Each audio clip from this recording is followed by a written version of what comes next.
Today is Monday, February 22nd, 2021. President Joe Biden is speaking right now, commemorating the 500,000 people who have died due to COVID-19. Let's go live to the White House. We're going live to the White House. Our fathers, our sons, our daughters, husbands, wives. We have to fight this together as one people, as the United States of America. That's the only way we're going to beat this virus, I promise you. The only way to spare more pain and more loss, the only way these millstones no longer mark our national mourning, these milestones, I should say, no longer mark our national mourning. Let this not be a story of how far we fell, but of how far we climbed back up. We can do this. For in this year of profound loss, we've seen profound courage from all of you on the front lines. I know the stress, the trauma, the grief you carry, but you give us hope. You keep us going. You remind us that we do take care of our own, that we leave nobody behind, and that while we've been humbled, we have never given up. We are America. We can and will do this. In just a few minutes, Jill and I, Kamala and Doug, will hold a moment of silence here in the White House, the people's house, your house. We ask you to join us, to remember so we can heal, to find purpose in the work ahead, to show that there is light in the darkness. This nation will smile again. This nation will know sunny days again. This nation will know joy again. And as we do, we'll remember each person we've lost, the lives they lived, the loved ones they left behind. We will get through this, I promise you. But my heart aches for those of you who are going through it right now. May God bless you all, particularly those who've lost someone. God bless you. He's got it. Whatever the biz, he's on it. Whatever it is, he's got the scoop, the fact, the find. And when it breaks, he's right on time and it's rolling. Best believe he's knowing. Putting it down from sports to news to politics. With entertainment just for kicks, he's rolling. It's on go, roll, y'all. It's Roland Martin, yeah. Rolling with Roland now. He's funky, he's fresh, he's real, the best, you know he's Roland Martin now.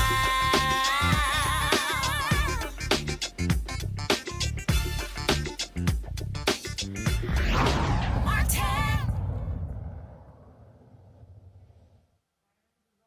That was President Joe Biden, of course, speaking at the White House, where he is about to lead a moment of silence and a candlelit ceremony for those who have lost their lives due to COVID-19. 500,000 Americans have now died as a result of COVID-19, and he has frankly done more since he's been president addressing this very issue than Donald Trump ever did. Like I said, in a moment, we're going to go back to the White House to actually have a live look of that moment of silence, as well as the candle lids, all on the back end of the White House. Go ahead and take that shot, folks. What you're seeing right now is this shot outside of the White House there, the rear of the White House, where all of these candles are lit to commemorate the folks who have lost their lives. Our panel is Kieran Young, Democratic strategist, Dr. Julianne Malveaux, economist, president emerita, Bennett College, Teresa Lundy, principal founder, TML Communications. We can go back to the shot of the White House, and then we'll just talk over it, folks. I want to first start with you, Teresa, somebody who understands communications and the importance of it. The reality is this, President Biden understands how significant this issue is. It was a major issue during the election.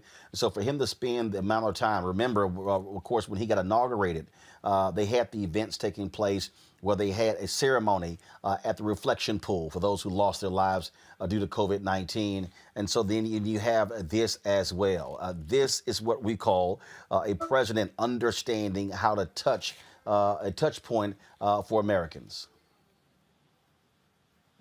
Yeah, the Biden-Harris administration has definitely understood what the needs of the people are. And right now it's about understanding that lives have been lost and rebuilding America. And I think what that means, you know, especially to the Biden-Harris administration, is that the time has come to rebuild, to strengthen, to show what real leadership looks like. But in order to do that, you actually have to identify where the problems are and also provide resources and understanding for the families and the lives that are lost. So it was really, you know, not only monumentous, but it was remarkable that the works that they did, the compassion and the sympathy that was shown, because for 4 years we didn't have that. We didn't have. Teresa, hold tight 1 second. This is the moment of silence at the White House.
And that was President Joe Biden, Dr. Jill Biden, joined by Vice President Kamala Harris, and of course, Second Gentleman Douglas Emhoff. Teresa, go ahead and continue with your comments.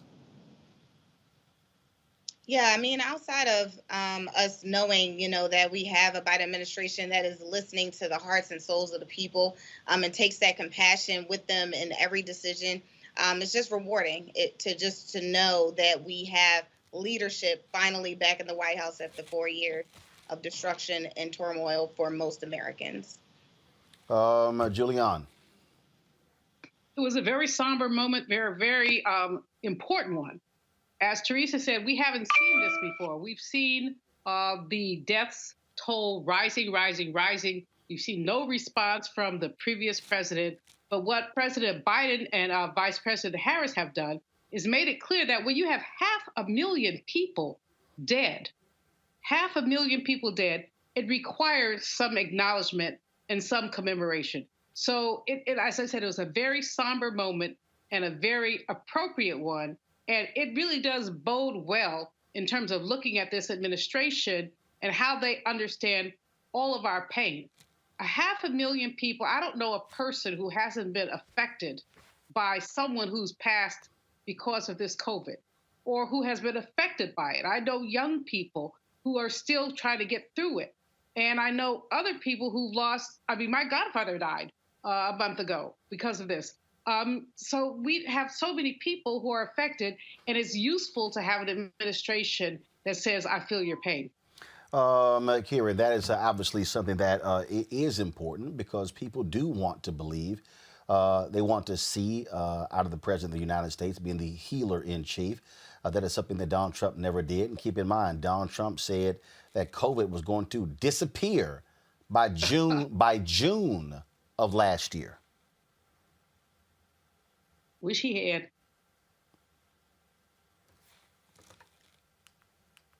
Actually, we can't hear you. Make sure your mic is not mute. Kieran? All right, so folks, let me know when we have Kieran's mic taken care of. There we go. Now we can hear you. Go ahead. Sorry about that, Roland. No, I think the president is right in trying to heal the country. I think he's focused on, showing the compassion that the previous president could not. And I think there are so many people who have been struggling throughout this, so many people in different communities around the country who have lost jobs and lost family members, that it's right for him to start this presidency by focusing on COVID, trying to address the problems with COVID-19, but also remembering the people that have been lost and remembering the suffering that has gone on throughout the last year. And I think healing the country is the best way for him to start this presidency. And of course, it continues to keep the light, shining on the issue. You have Joe Biden constantly talking about the role that he is playing as commander-in-chief, as president of the United States, listening to the science, because that is certainly not what we heard from the previous occupant. There was this constant battle, if you will, with scientists when it came to COVID. In fact, this was a video that the White House actually dropped on yesterday. Watch this. This is the spike protein. This is the protein of coronavirus. When you see the coronavirus, it has these spikes that come out, which is the reason they call it corona, for spikes of a crown of a. Yeah. Okay? Now, this is what your body is currently making antibodies against. When you got vaccinated with the mRNA, because the vaccine that you got, that you're going to hear about in a couple of minutes from the people who actually made it, is an mRNA, which is the coding component that tells the body to make a protein. You had this injected in your arm. It then started to make this protein, which is the spike protein. Now, this has to be in the right shape and conformation. You're going to hear about that from one of our scientists. If it's in the wrong conformation, your body's going to make a very poor immune response. In the right conformation, it makes a really, really good response. That, folks, is what happens again when you lead. That's very important, to be able to put these messages out for people to listen to doctors and the experts, because one of the reasons we're sitting here in this problem, Teresa, of individuals who are just constantly ignoring masks and things along those lines is because they don't quite listen. We listened for more than a year of folks not wanting to trust the scientists, of people just throwing any kind of crap out, and then having people who are doctors who knew nothing about infectious diseases. Absolutely. And then it was so strange because we would see these people more so starting from the elected officials, right? So these are the people who are supposed to be representing a district, a city, a county, and they would not follow the simple instructions that was given to them by their own health professionals, the CDC. And so it just made it unfortunate when you start seeing those representatives, saying it's okay, don't wear a mask. It's okay, still go to the restaurants and still, keep the doors open when there is a pandemic that is killing people by the hour. And so it was not only strange, but it was just really just heartfelt in itself. But again, the misinformation that was given out, I think also gives us an opportunity to know that education is now going to start streamlining through the Biden-Harris administration and start trickling down so other people know why this COVID-19 vaccine matters to communities of color and individuals around. So that's why the rollout actually matters. When you have the right information that's going out, people then can trust the sources, Julian. That is the issue here. It's the credibility of the office that's important. Dr. Fauci has been unleashed. As we know, as we saw him in the previous president's administration, he was constrained, he was contained. They did not let him say what he needed to say. Now he's saying it. He's putting it out there. It's not just Dr. Fauci. There are others. But the fact is that what we know what's up. And many of us have known what's up for a long time. But we have had a previous administration who was dealing in Cracker Jacks. I mean, literally Cracker Jacks. Ingest yourself with bleach. All this nonsense. Now what we know is that the science is saying that this matters. And when you look at the numbers, Roland, what we're seeing is the numbers are reflecting that the science matters. As more people have been vaccinated, the numbers have gone down. As more people have been vaccinated, hospitalizations have gone down. We're not there yet, as Dr. Fauci has said several times, but what we are is moving in the right direction. And so we have to, just in a month, Joe Biden, Kamala Harris have been in charge for a month. And in that month, we've seen a difference. That's important. Again, the politics of this is important, Kieran, and that is what Joe Biden wants to show is that he is completely on top of this. Now, of course, the emphasis also goes to the COVID-19 relief package, the $1.9 billion, because that's what folks are demanding. They want to see leadership and action coming from the White House. Yeah, I think leadership and action from the White House is what communities across the country are looking for. I was in Texas when coronavirus first broke out, and I remember Lena Hidalgo and Sylvester Turner taking the lead in Harris County on, solving the problem of COVID, whether that be testing or, PPE, and even working with small businesses.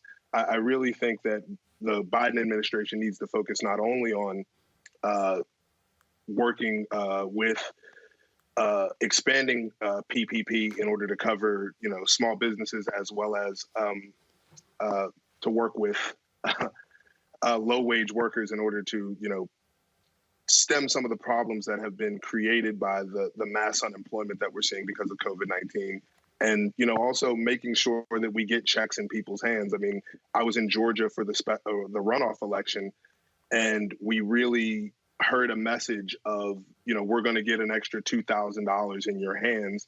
And that hasn't happened yet, and people are clamoring for it. I really think the Biden administration needs to focus not only on mitigating the problems with small businesses, but getting checks into the hands of people, everyday working people.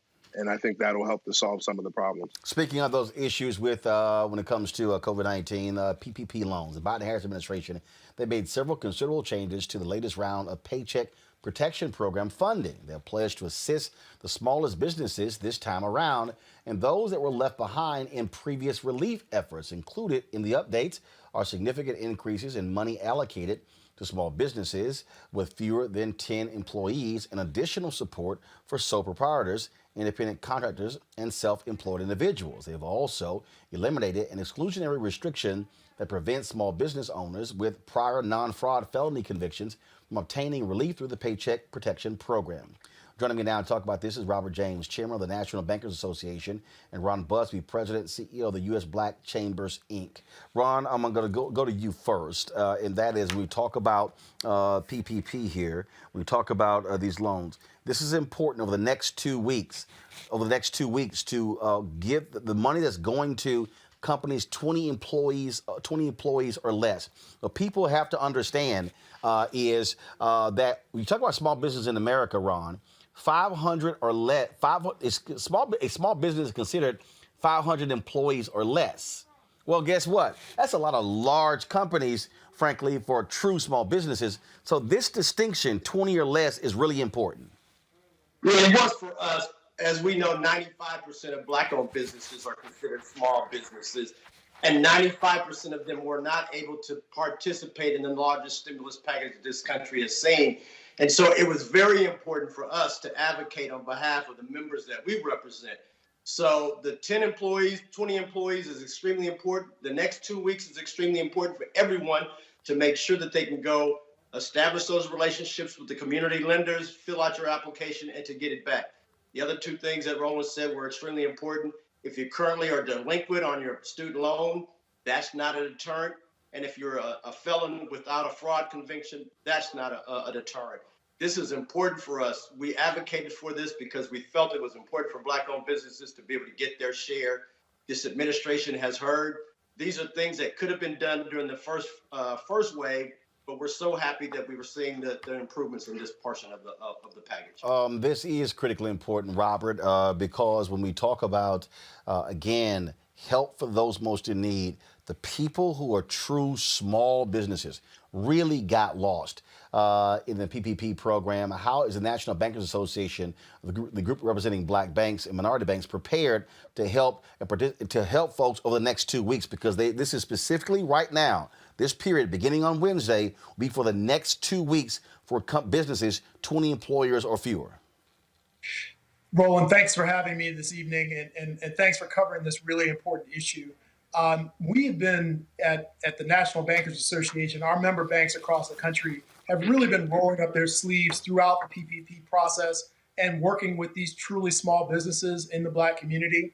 Our bank, Carver State Bank, I'm a banker in addition to my role as chairman of the MBA.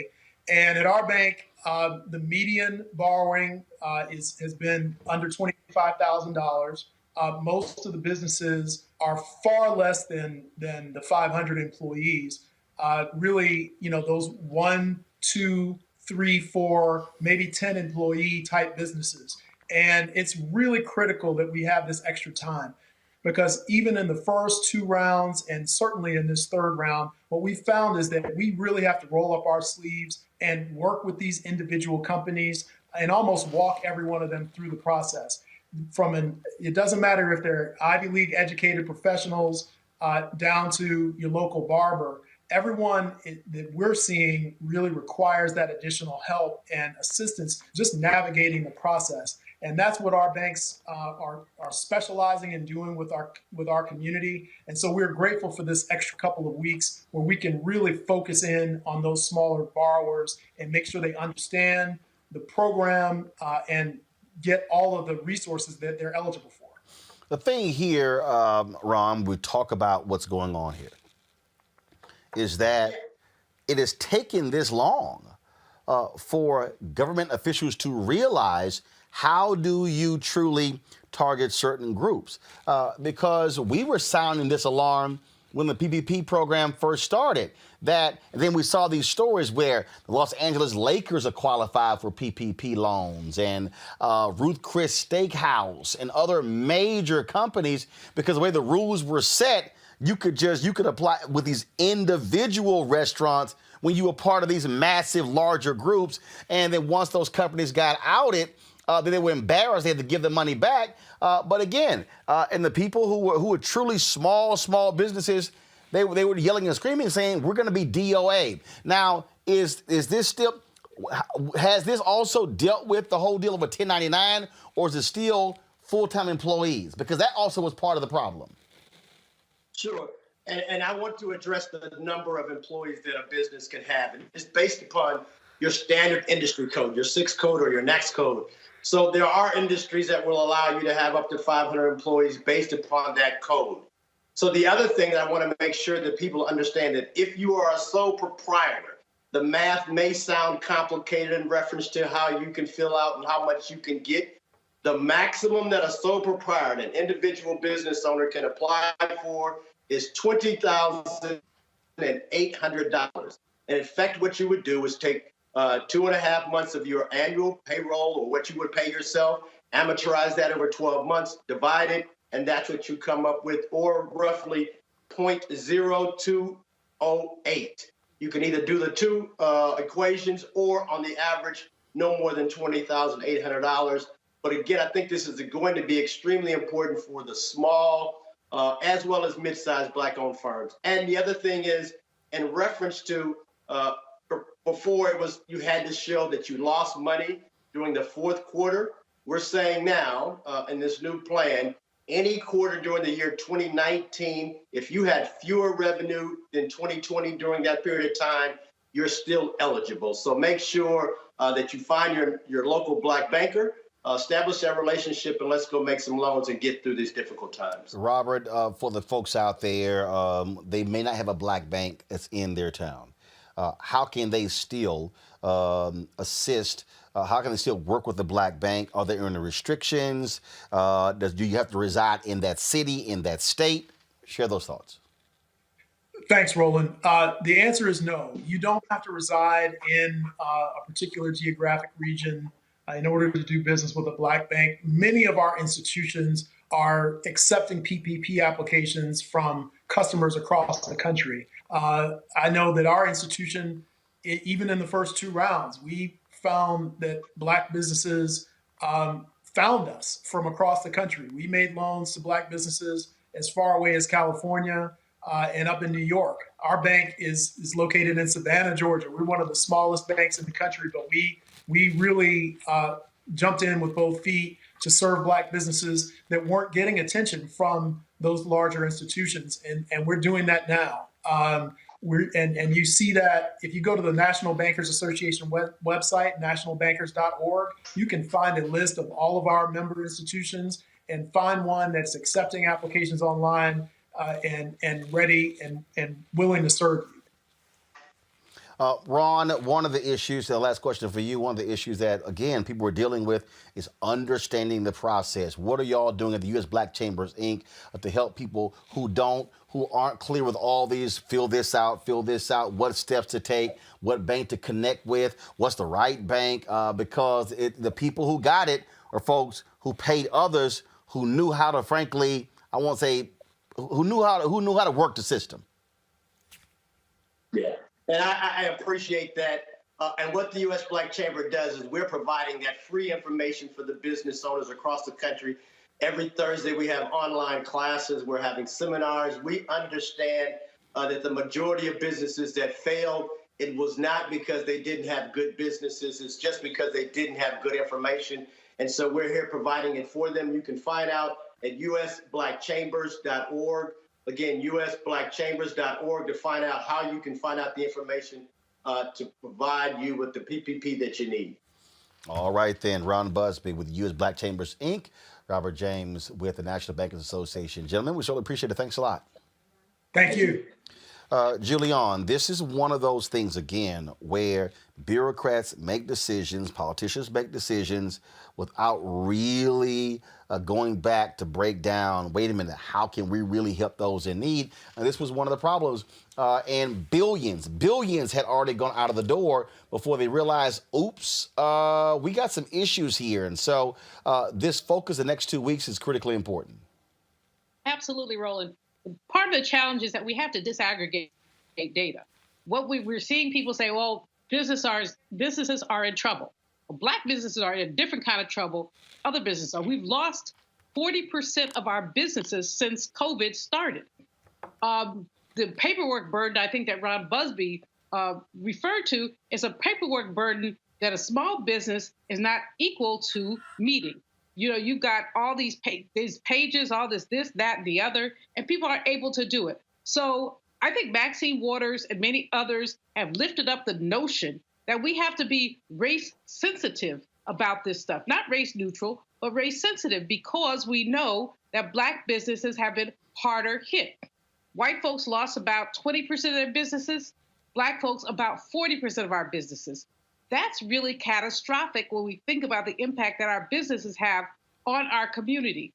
And so what the next couple of weeks are important for the Congressional Black Caucus and others to stand up and say, how can we make sure that some of this money is targeted? And here's the dangerous thing is that white folks don't like targeting.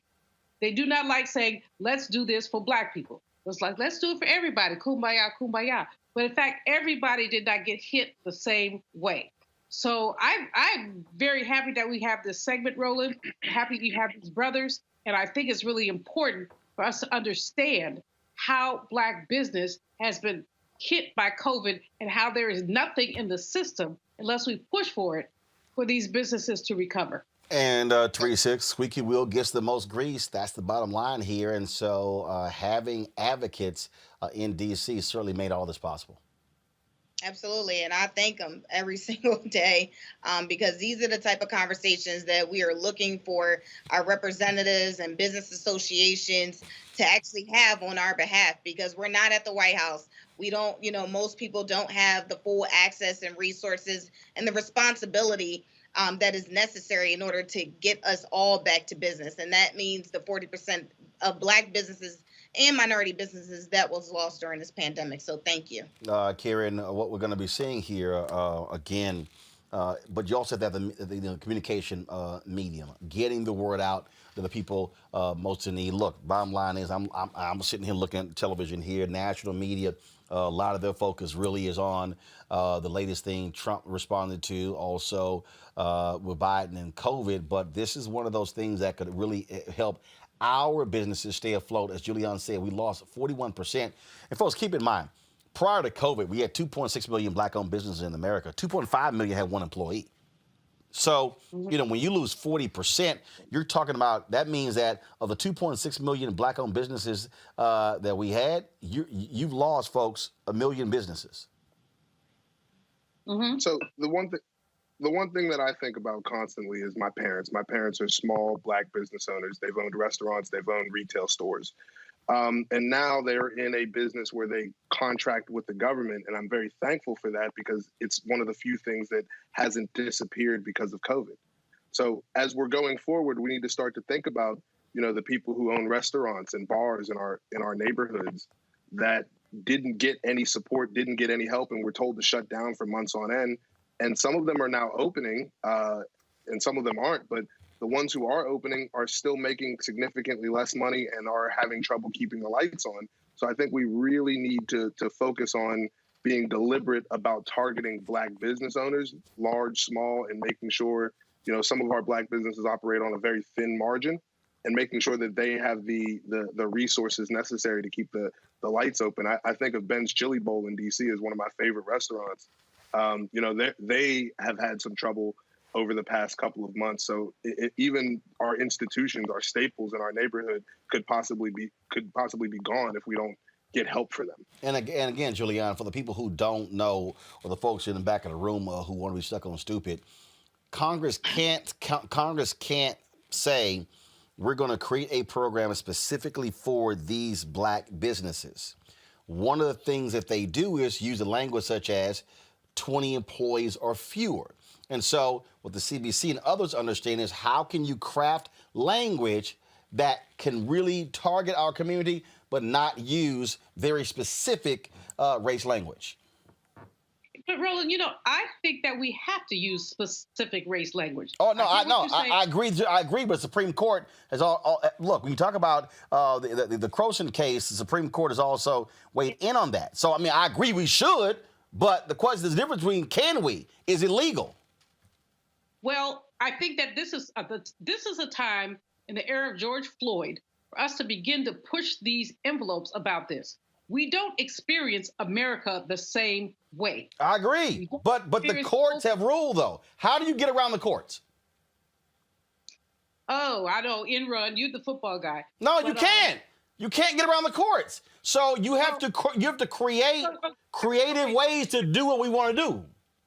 You're right. You have to carefully craft the language to say less than 20 employees in a certain zip code, perhaps, with certain kinds of, Maxine Waters is good at this. Yes. Straight at this. We can craft the language, but we also have to understand at some point, we're going to have to go back on Croson and say, look, we don't experience America the same way. And so we have to have remedies that are different. When we look at this COVID, we're 3 times as likely to die. 3 times as likely to die our life expectancy has gone down, Roland, as you know, by 3 years, while white folks, half a year. Why aren't we at the top of the list for the people who get the vaccine? You know, I mean, I ain't worried about it. I'm over 65. But I'm just saying that we're seeing young Black people dying at a rate that young white people aren't. America has to come to grips with the racism that has left us. I think the word that many scholars are using is weathering, that has left us weathered to be more vulnerable. And it's not just more vulnerable from a health perspective, but certainly from an economic perspective. And so, you know, you're absolutely right. The court has said you can't do it. But I'm saying this is a good time to challenge that court again. It's not the right court for us to challenge, but it's a good time for us to lift our voices and say, give Black people a break. You ain't getting a damn thing through this court, Teresa. Not with a 63 majority. This ain't 5-4. This is 6-3. Exactly. And again, why elections matter. You know, when Trump was in office, he was packing the court. And, you know, Roland, I think you said it very clearly early on in your segments when you said, listen, you know, it's not like, you know, we've lost some legislative priorities, but let's remember what the Republicans did gain. They gained the court. And when you can't change the system of the courts into your favor, these are the issues when it comes up where you have to hide and split African-American language and minorities in order for us to at least get a slice of the pie. These are the type of issues that happen and where we have to take election and voting very seriously, but also critically.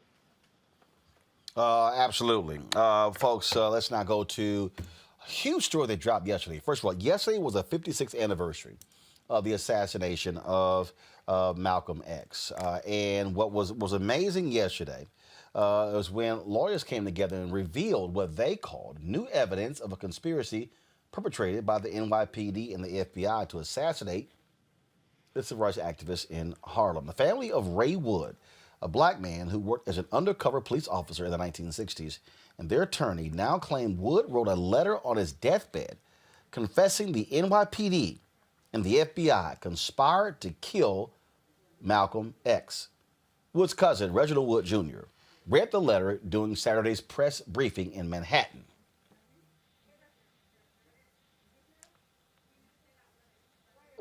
This is the original letter that was sent to my father on February 9th of 2011.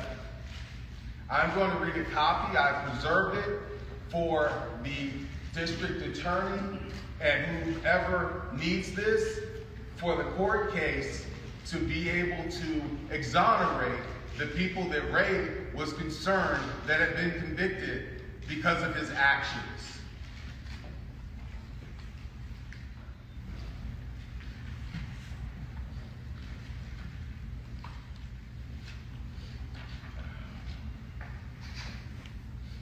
It's dated January 25th, 2011. I, Raymond A. Wood, being of sound mind and body, wish to confess the following.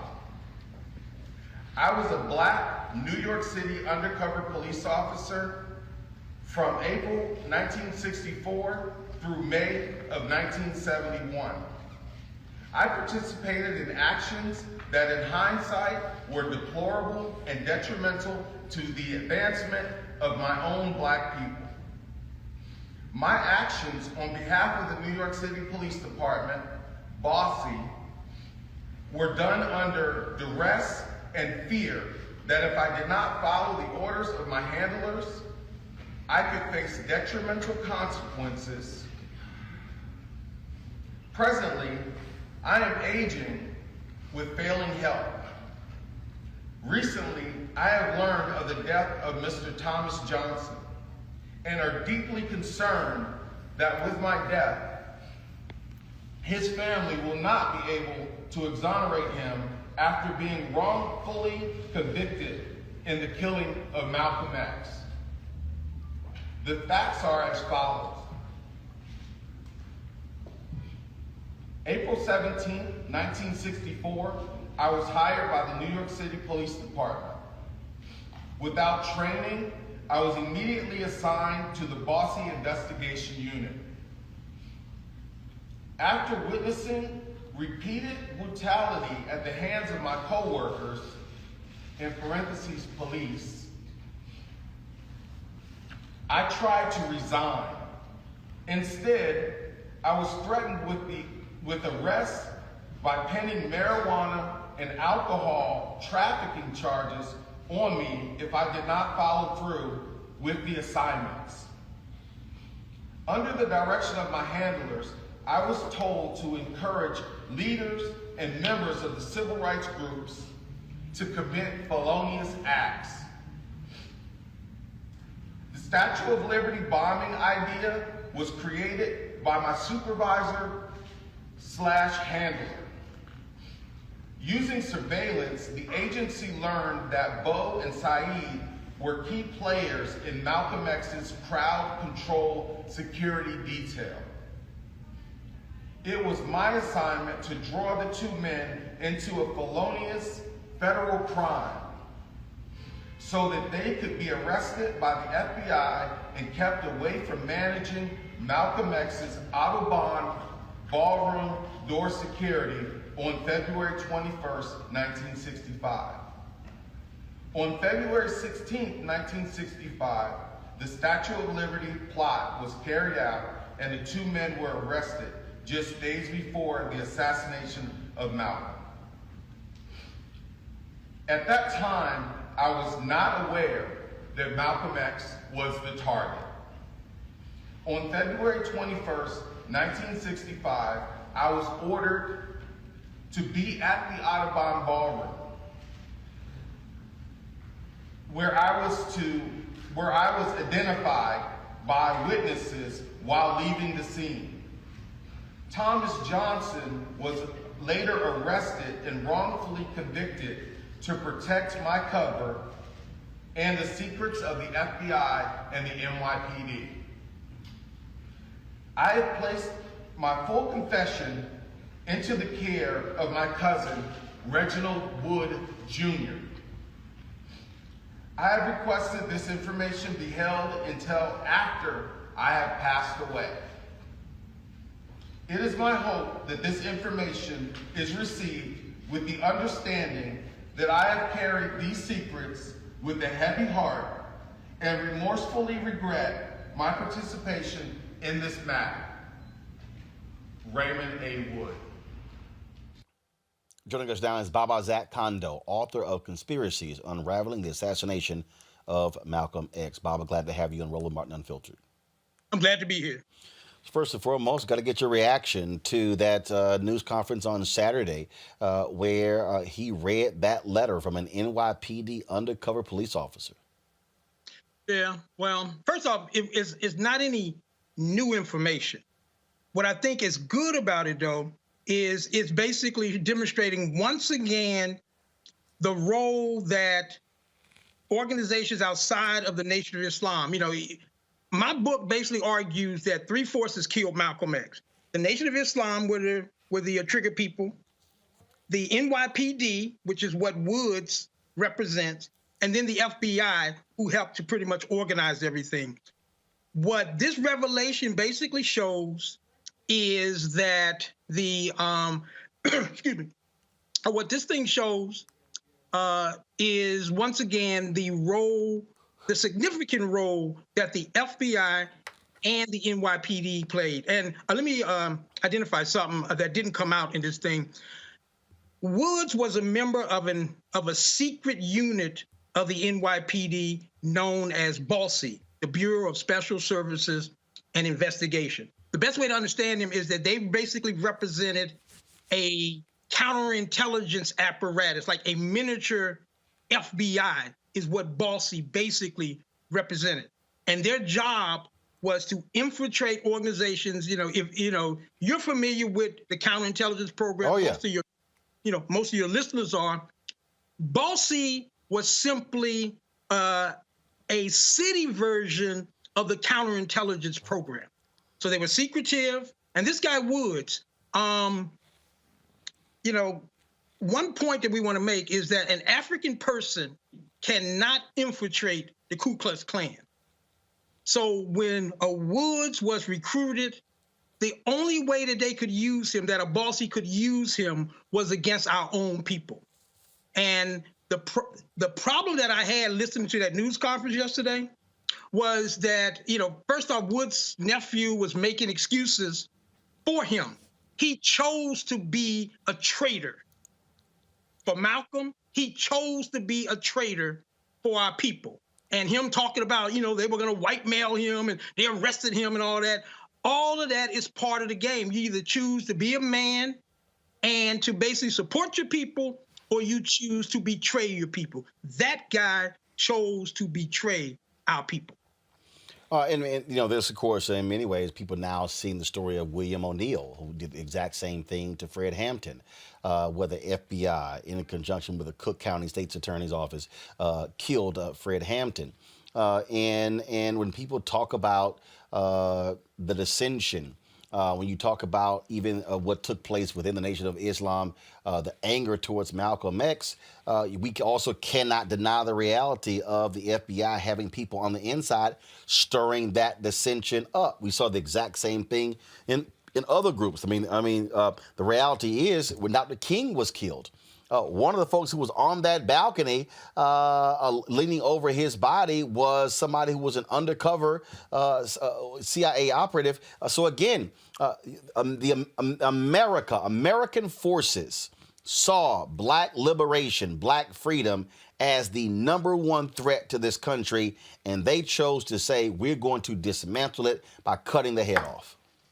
Exactly. And one thing that we also must always remember, the church committee was a congressional committee that took place in the mid-1970s, 1975, and they investigated the activities of the FBI and the activities of the CIA.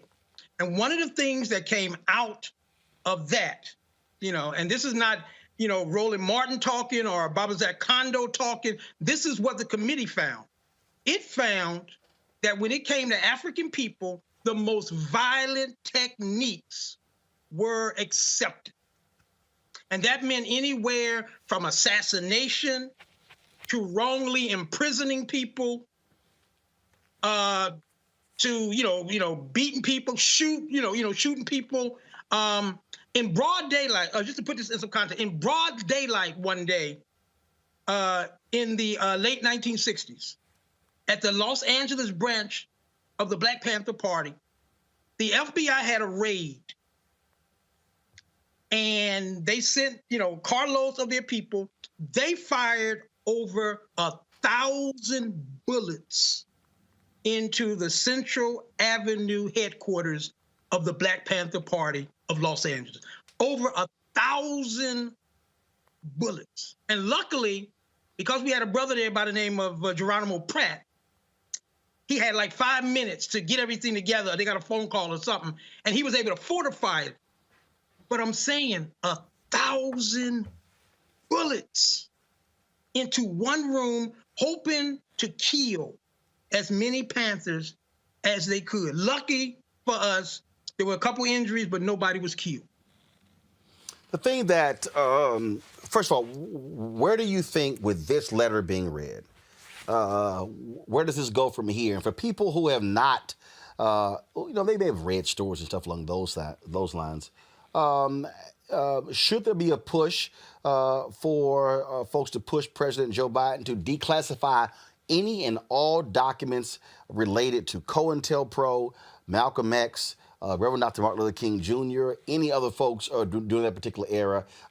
Has everything that they have, has it all been released, or is it still a lot of redacted information?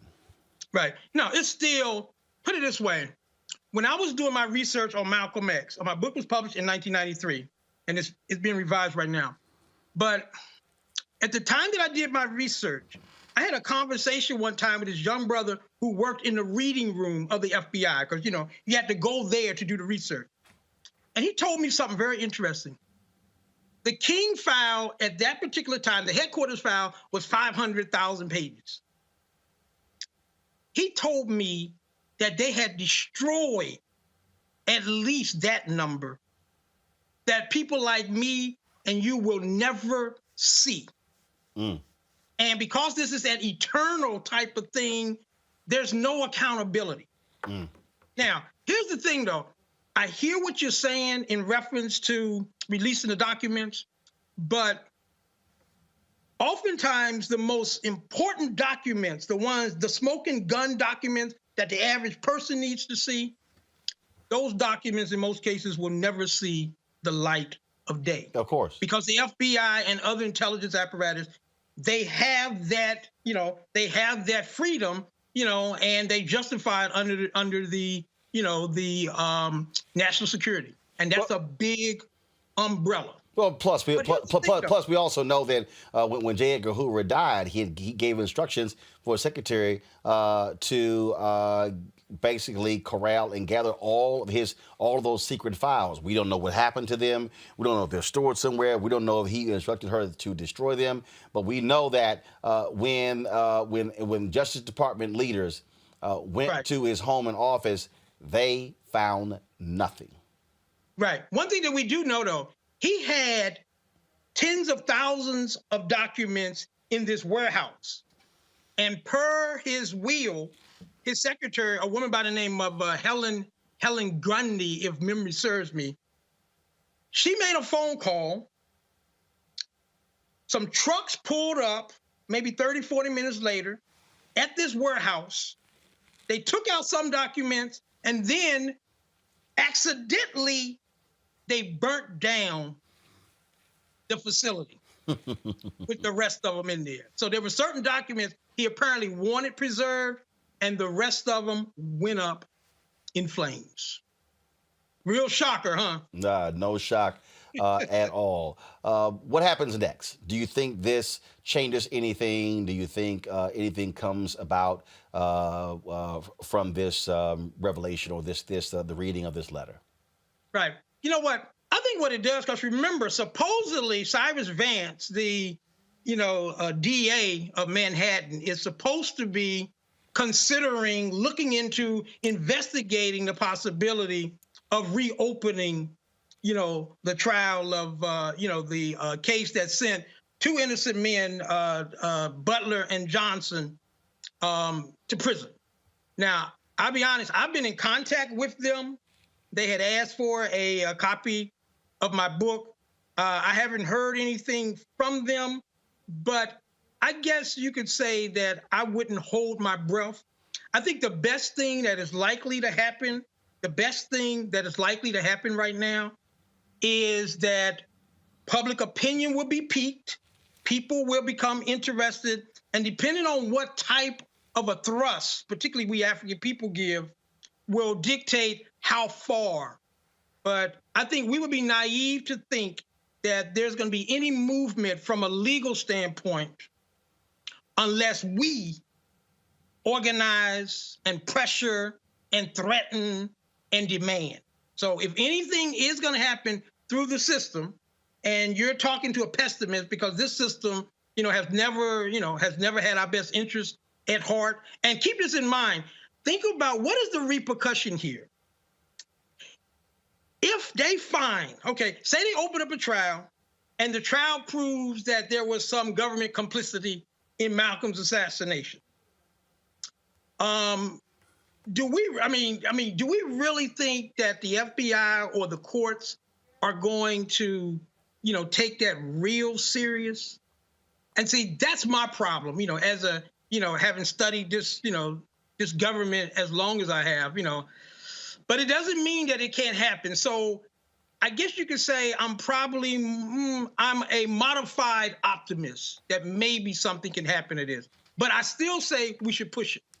Let's not, I like what the daughters are doing right now, and use whatever vehicles, whatever weapons, whatever resources that they can use, that we can use to, bring attention and then open this up. And then we roll the dice. Baba Zach Kondo, we surely appreciate it, sir. Thank you so very much for joining us. Thank you. It was an honor. I want to go to my panel here. Juliana, let's start with you. Again, the fact that 56 years later, we are still talking about this. We're still hearing things. People really have to understand the depths of how this country, its top police departments, the FBI, how they despised black leadership and did everything they could to destroy leaders like Malcolm X, Dr. King, Fred Hampton, and others. Roland, what I got from Brother Baba is the notion of what has been buried. We can go back. We can look at Wilmington, North Carolina in 1896. We still don't have the whole story there.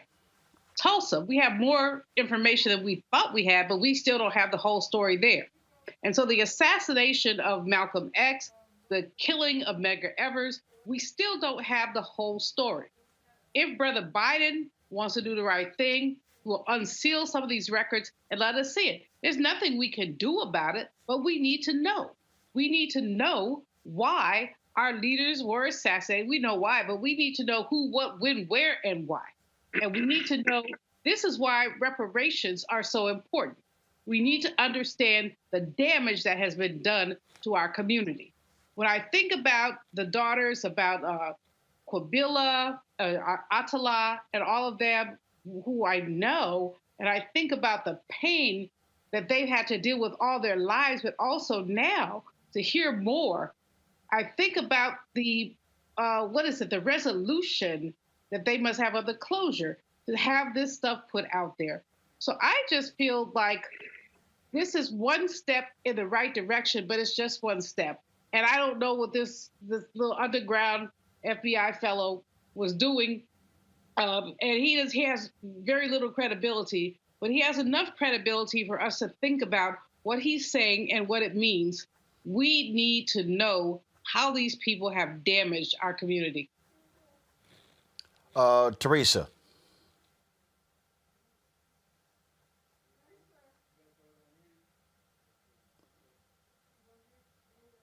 Teresa, you keep hitting. Teresa, stop hitting the mute button, please. Yes, you're on mute. Oh my goodness. Keep talking. All right, control room, what's going on? Karen, I'm going to go to you. I'll say something. At least bomb an entire block. So it doesn't surprise me that our government was involved in killing Malcolm X or Martin Luther King. It's pretty much par for the course. Local governments have been involved in killing black leaders. The national government has been involved in killing black leaders. It just seems to be what they do. Whenever one of us gets too powerful, they try to shoot us. All right, Teresa, we have you now? Yes, I'm here. Now we have you. Just keep hitting that doggone mute button. But go on ahead. To be determined. So I think there's some unfounded revelations, that it comes to time when the, people. Oh my God. I got to control my facial expressions. Okay. All right, Gary. All right. I think that, yes. Teresa, go ahead. All right. Yeah, so I think there's an opportunity here where there will be a lot of people who were, working in the past, government entities who now, feel the effects of the George Floyds. Are starting to see the trickle down. I think we'll probably start to see a lot of those who were retired, those who are coming out of hiding, and they just need to get it off their chest in order for change to happen. I'm not shocked, but I am more so looking forward to more dialogues and more discussions and more revelations of this, because I do think, the time is now more than ever to really just to put it out there, to make it known that these accusations and the assassinations that happened to our Black leaders who helped shape American culture for Black people do need their day of justice. And honestly, I just want to be alive when that day happens. Absolutely. All right, folks, got to go to a break. When we come back, we'll have more on Roland Martin Unfiltered. One of the things we'll also talk to is the author of a book, his time on 60 Minutes, shared some really interesting thoughts about for folks in television news. And so lots of stuff we want to talk about. That's next on Roland Martin Unfiltered. For Black Americans, Right. because of slavery, because of the complete destroying of the past, there really is no direct connection to various African countries. Right. But the reality is for Latinos, and even if you use that phrase, first of all, I'm from Texas. So in Texas, Hispanics is used. Other parts of the country, they say, no, call me Latino. Other folks, call me Chicano. And so you also sort of have that going on. There's a connection with country as well. Right. And so if you're from Mexico, if you're from Colombia, if you're from any other particular country, it's, yeah, I'm here, but I'm also from there. As opposed to, no. This is my country. This is I'm involved in everything here. I think that's also something that's also at play. It is at play, and it's unfortunate because it happens even when we're not talking about politics. I think that Latinos, the word, it's very divided because we all have this allegiance to this other place that we came from. But I believe that that's not helping us. That's not unifying the country. We need to come together and understand that this is where you're raising your kids. This is where you're paying taxes. This is where you're living. This is your country. This is where it matters. Hi, I'm El DeBarge. Hey, yo, Peace World. What's going on? It's the Love King of R&B, Raheem Devon, and you're watching Roland Martin Unfiltered.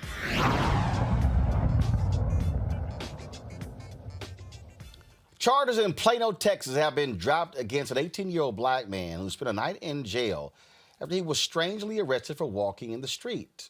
Officers responded to a call that a black male wearing a short-sleeved shirt was stumbling along the road in icy conditions. They were dispatched to do a welfare check, but ended up following Rodney Reese, a high school student on his way home from work. Officers followed Reese for 2 minutes and 17 seconds before they arrested him on a pedestrian in the roadway charge. Here is the body cam footage. Dude, stop. We're trying to help you.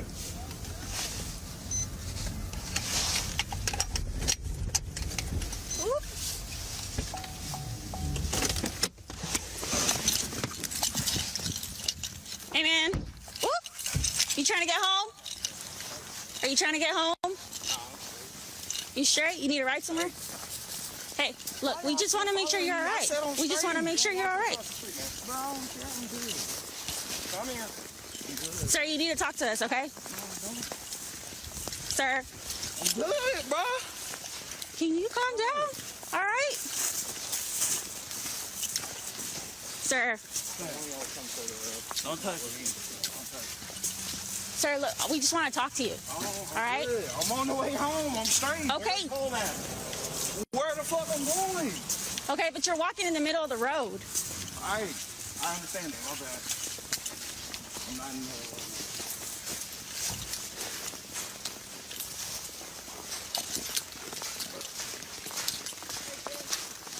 So, We just trying to figure out where you're going. home. I just said that. Oh, you okay, dude? Watch out, man. Where's home at? Do you want us to just give you a ride? No, I'm good. I do this every night, literally. I'm straight. Okay. You ain't cold or nothing? No, I'm With that cheese shirt on?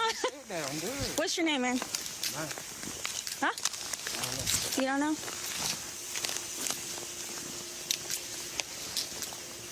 Can you just stop and talk to us for a minute? Do you mind?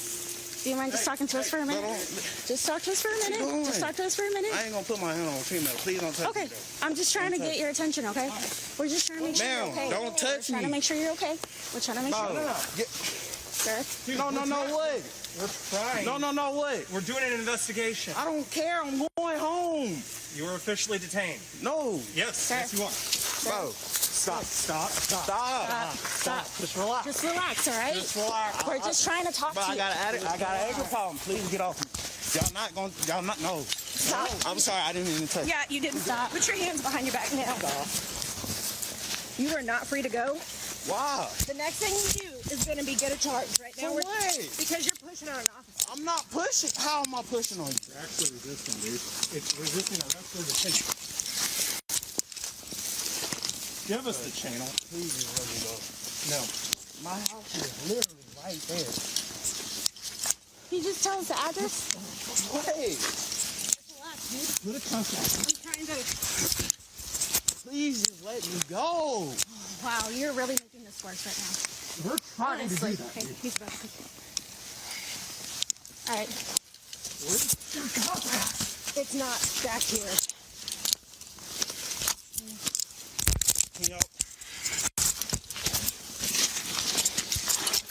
This is why I do.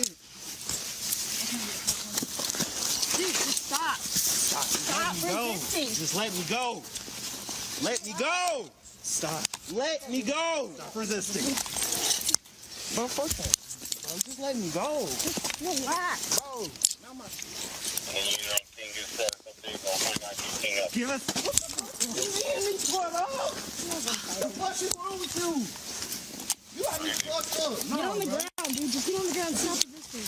You want me to get on this snow after y'all was worried about me? Really? You're causing this problem right now. This never had to go this way, man.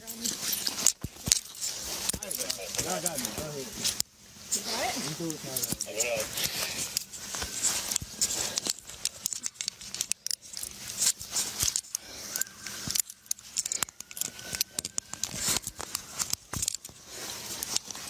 Sorry, dude. Yeah.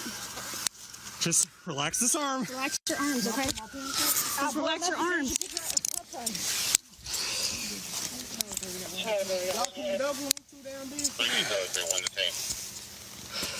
What's your name? Let go. I'm gonna take care of your phone, dude. What's your name? Can you at least tell me your first name? No, I'm good. Tell me your first name.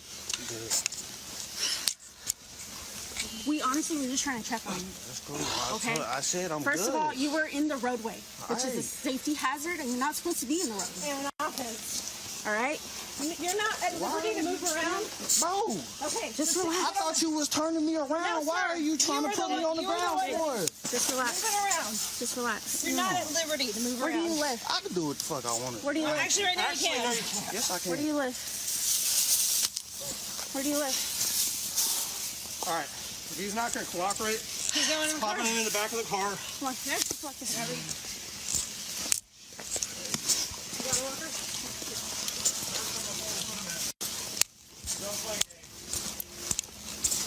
Stop right here. Stop right here. Face the car for me. Spread your feet out. Sorry.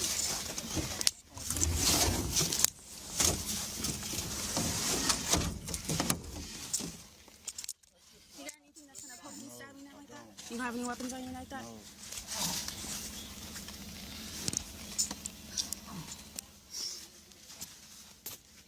Now, folks, this took place, again, last week in Plano, Texas, which is located just north of Dallas.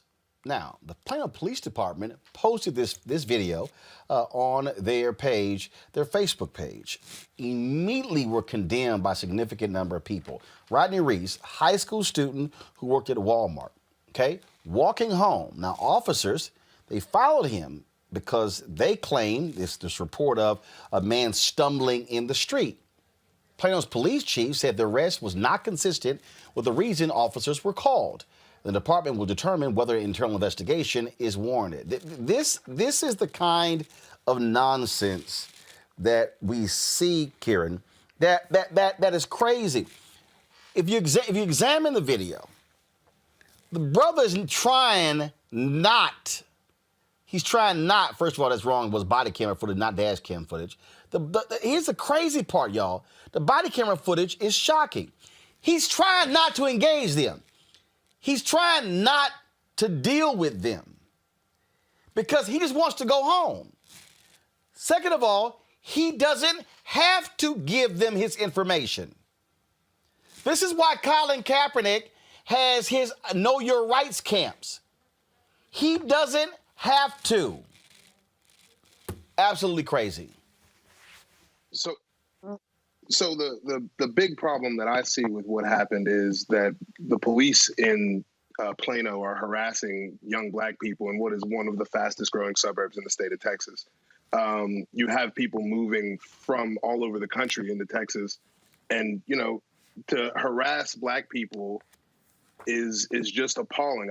I've lost friends to this type of gun violence or this type of violence from police. I had a friend who was shot 5 times in the city of Pittsburgh. He managed to survive. But this is just par for the course, not just in Texas, but around the country. I know you see a lot of really racist incidents in Texas regarding hair, especially. I remember the young man from outside of Houston who was suspended from school for his dreadlocks. This type of harassment of young black people is just completely uncalled for by local governments in Texas. The thing here, Teresa, when watching this body camera footage, is that he just wants to be left alone. Here's the deal. I know it's cold. I get it. I see that it's snowing. But if somebody doesn't want to be bothered by the cops, keep walking. Do you need a ride home? Nope, I'm good. I do this every night. He clearly wasn't bothered by the cold weather. He was fine, jeans and a shirt. Hey, leave me alone. Okay? Hey, they offered us public assistance. He said no. No, they chose to keep pursuing him and continue to pursue him. And again, when he declined to tell them his address and his name, so you're not going to tell us. He doesn't have to. Right. He was trying to avoid what eventually happened. Him being detained, cuffed, taken to jail, and spend a night in jail. Absolutely. And this high school, black man, just came from a hard days of work. And, obviously there's snow on the ground, so he didn't go through bus transportation, didn't need a ride. He's probably like, look, I'm 2 to 3 blocks from my home. I just want to get there. And I think, countless times, most of us just want to get to our destination without being disturbed, right? We're already fighting, especially if he's working at Walmart. He's definitely not making $15 an hour. So I'm sure he's already probably frustrated about that. But the other portion is he's literally just trying to avoid confrontation and honestly probably just not trying to get shot.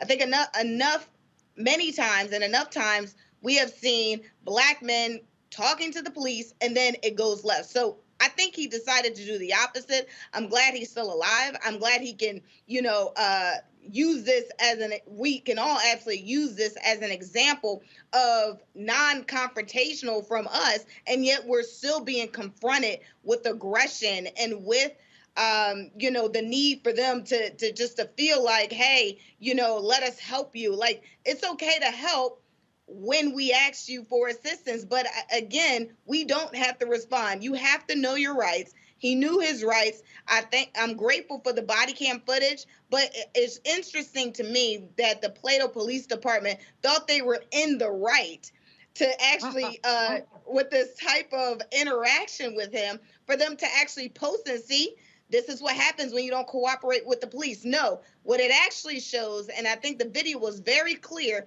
is this is what happens when you try to avoid confrontation with the police, and yet you still get put in the paddy wagon. It just, Juliana, it's just, he's not trying to engage them. He's not trying to anger them.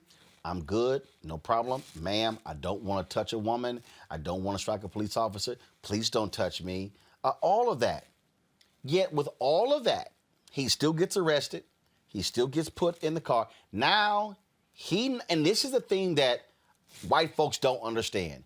He is now saddled with the trauma for the rest of his life of that experience. When all he was trying to do was a black man walking home, trying to get home from Walmart, through the snow. Teresa has it completely right. This man is just minding his business. Literally, all he's doing is minding his business. He didn't ask for help. He didn't need any help. This is the crux of white supremacy, is that you can put yourself in my space and decide what I need, and then when I refuse it, decide that you are going to exert your white supremacist power. This brother, if you look at we looked at the body cam, car cam, whatever, he's literally minding his business. There's nothing illegal about walking in the snow in a t-shirt. That's your business. Why in the you know what are these people insistent on engaging him and harassing him? That's a question. And the answer is anytime a Black person is walking down the street, there are some white folks who feel that they have the right to engage them and harass them. This, I mean, you've heard me talk before, Roland, about my nephews. I have one who is 37 and one who is 35. And I adore them. And they're young Black men. They're tall. They're buff. And every morning I get up and pray that they don't have any drama. And they do have drama because they get stopped here, stopped there for the same kind of stuff. And it breaks my heart to see the ways that their energy gets broken down by this kind of crap. And we really, as Teresa, what was wrong with these people? They're going to post this and say, oh, you have to obey the police? No. You police have to act like you have some good, you-know-what sense. Again, charges dropped, and frankly, I hope he sues. And the police chief should fire those officers. I mean, it's just ridiculous. It's just absolutely ridiculous. Folks, let's go to California, where a newly released video shows a deadly confrontation between sheriff's deputies and a homeless man in San Clemente, California, in September. In the video, 2 Orange County sheriff's deputies who were in patrol assigned to the homeless outreach team they heard deciding whether to confront 42-year-old Kurt Reinhold. One deputy is heard saying, quote, "Watch this, he's going to jaywalk." One of the deputies then asked Reinhold, "Are you going to stop, or are we going to have to make you stop?" Reinhold responds, "Jaywalking here? That's ridiculous." Video captured by bystanders shows the confrontation escalate quickly. Reinhold then says, "What is your problem? Why are you touching me?" Watch this. There we go. You sit me, dude. It's control, man. I don't know. It is. Look down, you just stop in the middle. Don't make case law, Gabriel. Not your fault. We're gonna identify him, huh? We're gonna fight something. It's not gonna be. Ready?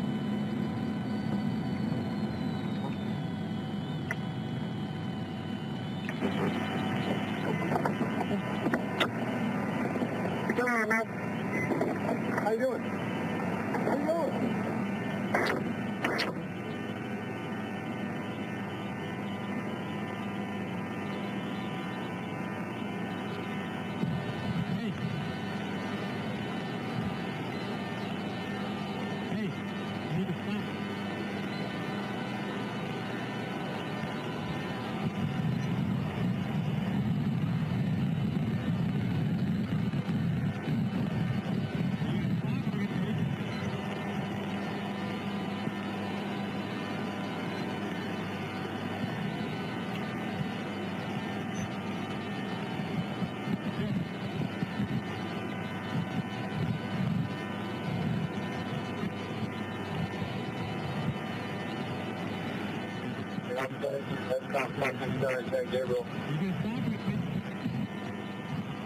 As I said, video captured by bystanders shows the confrontation escalate quickly. Reinhold says, "What is your problem? Why are you touching me?" Moments later, both deputies tackle Reinhold. One of the deputies shouts that Reinhold had his gun. Surveillance video appears to show Reinhold's hand near one of the deputies' holsters. A deputy then fired 2 shots, killing Reinhold. At this time, the Sheriff's Department has only responded by releasing a pre-recorded video stating that it is withholding judgment until all facts are known and the investigations are complete. Again, Julian, what's crazy here is this started because he was jaywalking. This started. He's dead. He's now dead. But it started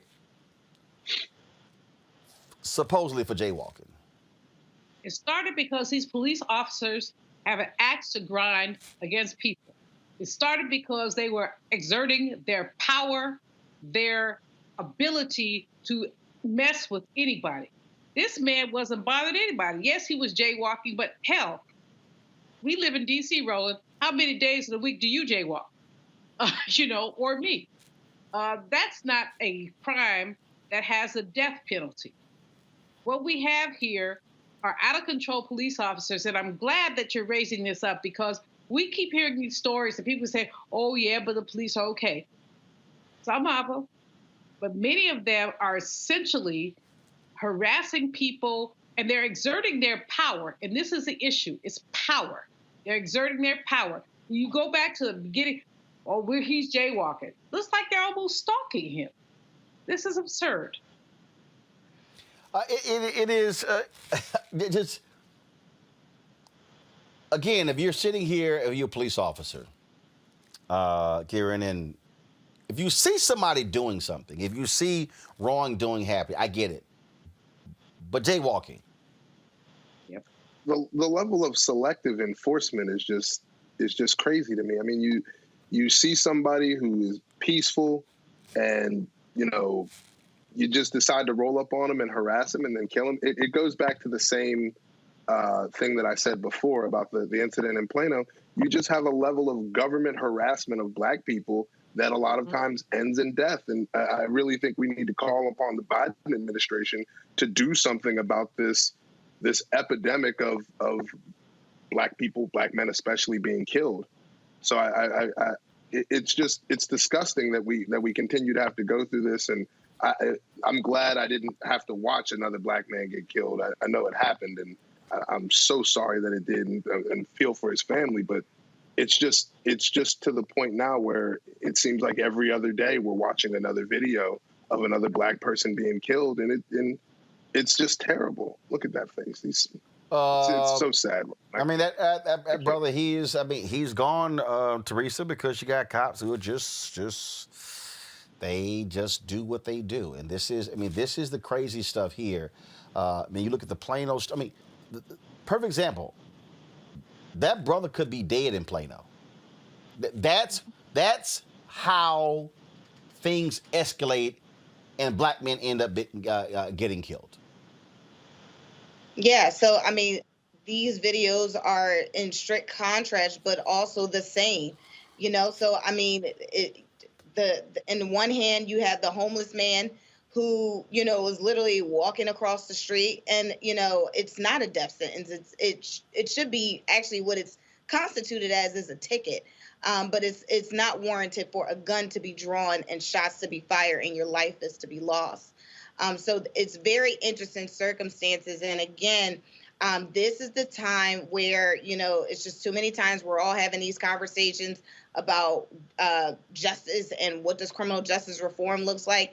It looks very clearly, if we start to start putting our powers legislatively and judicially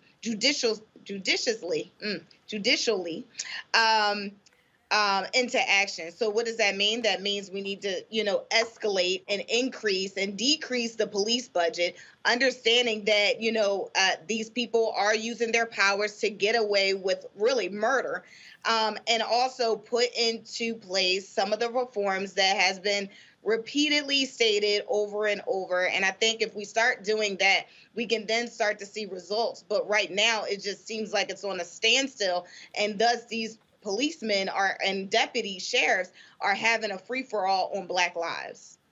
It is certainly sad. Speaking of sad, folks, many people were shocked today to find out the death of Lawrence Otis Graham. Of course, the New York Times selling book author, passed away on Friday at the age of 59. Of course, he's a lawyer and activist. At this time, no one knows exactly how he passed away. He was known for exposing racial discrimination. He's also an acclaimed author who published 14 best-selling books, one of which titled Member of the Club. He detailed his undercover experience as a country club worker at an all-white Greenwich country club in the early 1990s. Graham was also a lawyer who practiced corporate and real estate law at Cuddy & Fedder, a Manhattan law firm, and was a contributing editor at U.S. News & World Report. He also was a former adjunct professor at Fordham University, where he taught African American studies and American government. A public viewing for Graham is going to be held Friday at Lee's Funeral Home in White Plains, New York. Julian, it's interesting here when you talk about the passing of Lawrence Otis Graham. Man, so many people ripped him when he did his book He did his book about the first black senator. Him and his wife, of course, called a socialite. His book dealing with the black elite as well. People like, oh my goodness, Lawrence Otis Graham was, it was all about the elite. But here's the deal: he was writing about actual black people. So I mean, you can be mad, upset. I remember having him on my radio show when he was promoting the book, WVON. But the reality is, that was also black people. This notion that you didn't have black people who lived that life, it was just wrong. No, absolutely. I interviewed him years ago, and we actually hung out a couple of times. He came to Washington, and I took him to a couple of parties. He was a good guy. He was really smart.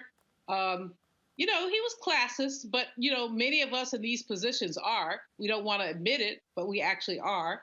And he got the ways, what I liked about him the most is that he took the Black experience from where he was, and he wasn't born bougie, but he got bougie. And he took that and talked about it. And a member of the club, he really talked about it. One of my favorite and most funny conversations with him was about his nose job. And he talked about how he had been encouraged to get a nose job because his nose was too Negro. And I thought he was cute, nose job or not, but we talked about it on the air about, why did you do that? So he was really experimenting with his authentic self and sharing his authentic energy. And I didn't know he had been ill. We had been in touch in a couple of years, but I'm sorry to hear that he passed. And I think that people who have anything to say about him should just go back and look at some of his work. Elegantly written, very insightful, and just really right on time. Again, the book that really said it out was a member of the club, Reflections on Life in a Racially Polarized World. First of all, he wrote an article for New York Magazine where he detailed Teresa going undercover as a waiter at a country club, making $7 an hour and writing about all the stuff that white folks talked about at that country club. Man, that certainly stirred a lot of stuff up. The book I was talking about, I have this book, and it's an amazing book. It is called The True Story. Go to my iPad, please. The True Story of America's First Black Dynasty, The Senator and the Socialite. That was really an absolutely just fabulous book that he was writing about. And then, of course, Our Kind of People was another book. I'm going to show you the book cover in just a second, folks. So that's a socialite there. Let me show you Our Kind of People. That book detailed, give me 1 second, I'm going to pull the cover up. Inside America's Black Upper Class by Lawrence. And of course, that did very well. And that was the thing, Teresa. I never understood people being pissed off because he wrote about bougie black people as if you ain't got bougie white people. See, I think if we really want to go there, I think we need to confront the reality that there are too many black people who have defined blackness based upon public housing complexes, growing up without a daddy, and being broke. If we really just want to go ahead and go there, okay? Because you know what? It's a whole bunch of rich white people, and it's some broke-ass white people. But this whole notion that to be black is defined by one thing, that's what he wrote about. Now, you can be upset with that, but that's real. Yeah. And I think that was the perspective that I enjoyed, because part of it is, if you read his books, you start to understand and you start to look at your neighbor and your colleague, and you're like, you could be a part of that socialite, that black elite club, right? Because it's little instances, and it's nothing wrong with being in the black elite, but just don't lose yourself when you're a part of that society. Don't forget where you come from. Don't forget to pull others up so they can also be in the club, so the percentage in that population also increases. But also, we just need to be very cognitive. And that's where I think, from my understanding, that's where I got from his books, is that we just, as black people, just need to be real cognitive of who we are, the arena that we're in, and how we conduct ourselves. Because society is going to tell us that we should act a certain way as being Black, but I think it also tells us in his books that if we show ourselves and give ourselves, in terms of like our education and our status, we will also, show a different type of African American that exists to the white man, and hopefully they'll allow us in their society. I was reading some of the comments, people remarking about his passing today, and there were people who were like, "Oh my God, is this, that, and the other," and it always struck me as crazy when people, oh my goodness, he's just wrong. He's just, how dare he? I don't like how he talks, and all that sort of stuff. His wife. Pamela Graham, she also former president and CEO at CNBC, and he's certainly survived by his wife, his children, and other family members as well. But again, I just think that if I could really just think of something, I think some black people need to grow the hell up and get the hell out of their own circle and realize that there are black people of all sorts of classes. There are black people who are light-skinned, dark-skinned, black people who grew up with. It's just like this whole idea as if it's a badge of honor to grow up with a single mama. Well, guess what? That's bullshit. I grew up with a mama and a daddy who's still married, who will be married for 54 years in June. Okay? And so I just think that we have to be willing sometimes to check folks on how we define blackness. I agree. Well, we have to own. Hold on one second. Kieran, go ahead. So I'm a black man who grew up in a two-parent household. My parents will be married 33 years in April. So I get exactly where you're coming from, Roland, and I really do think we need to normalize black people passing things down to their children, estate planning, black people having wealth, and black people who, raise their kids in two-parent households and possibly send them to private school like my parents did. I think the more that we vilify and demonize black folks for succeeding, the less likely others will be to succeed and to strive hard, because they will see that, they're not accepted in most black spaces because they have now. So I think we need to be inclusive in the black community and make sure that we include our bougie friends and make sure that we try to represent everybody in the black community, because we all share one experience, because no matter what, the color of our skin never changes. I don't care how much money you make. Yeah, but look, we live in different worlds. I see somebody go, look at Clarence Thomas, all kinds of black folks. What is Roland on? Easy, I'm on blackness. Guess what? There are black people like Clarence Thomas. Wow. There are black conservatives. Yes. There are black people who marry white people. Yep, men and women. There are black people who grow up in middle-class neighborhoods, poor neighborhoods, rich neighborhoods, suburbs, cities, rural America. There are black people who go to HBCUs and black people who go to PWIs. Black people go to community colleges, black people who don't even go to college. Guess what? There are black people who do all sorts of things. The problem is when we somehow define it as solely this. Oh my God, you're out of the norm. No, actually you aren't. You're not. I just think that even now, what we're doing is we sort of have this litmus test for black people, and then what happens is if somebody black actually moves out, who you think you are? Easy, a mover. Roland, I'm a homeowner. Okay, I just think that. I just think that again. It really bothers me when we place these limitations on blackness, and then we go, we descended from kings and queens. Oh, so then if you black, you own a mansion, now it's a problem? Julian, go ahead.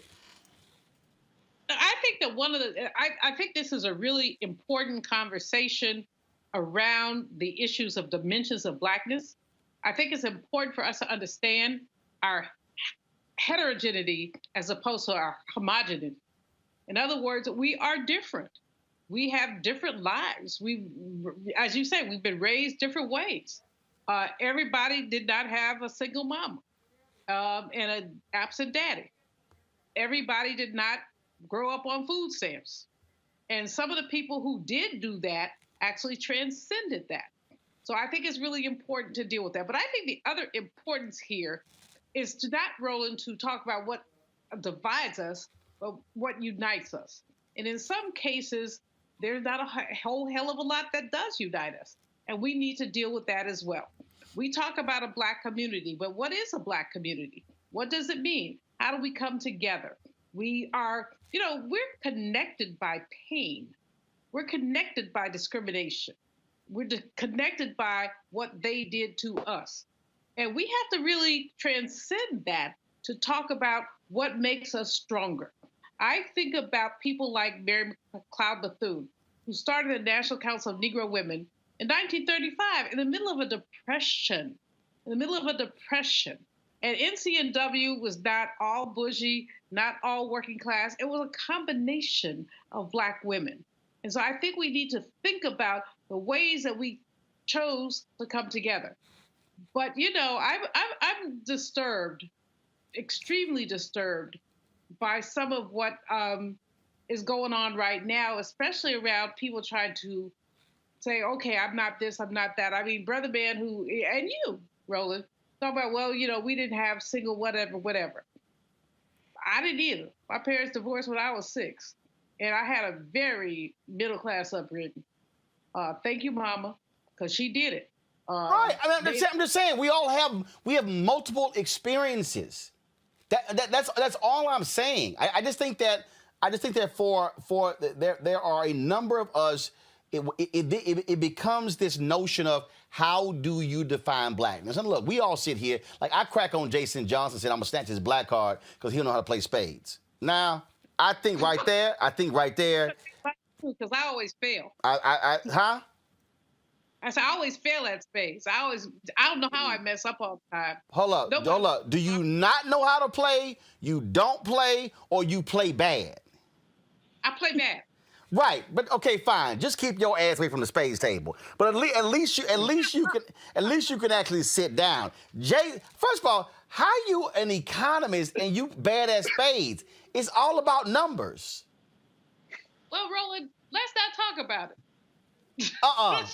You don't want to go there. You don't, Lord, let me just go ahead and move on because I don't understand. The same table with me at college. If they saw me sit down, they walk away. Oh my God, you shouldn't told everybody that. Ooh, Lord, okay. Let me go again, y'all. No cause of death given, but Lawrence Otis Graham passed away Friday at the age of 59. All right, I got to go to a quick break. We come back, we're going to talk to longtime producer at 60 Minutes, who shared some inside scoops on what it was like to work at the legendary shop, and also share some thoughts about, of course, longtime correspondent, the late, great Ed Bradley. That's next on Roland Martin Unfiltered.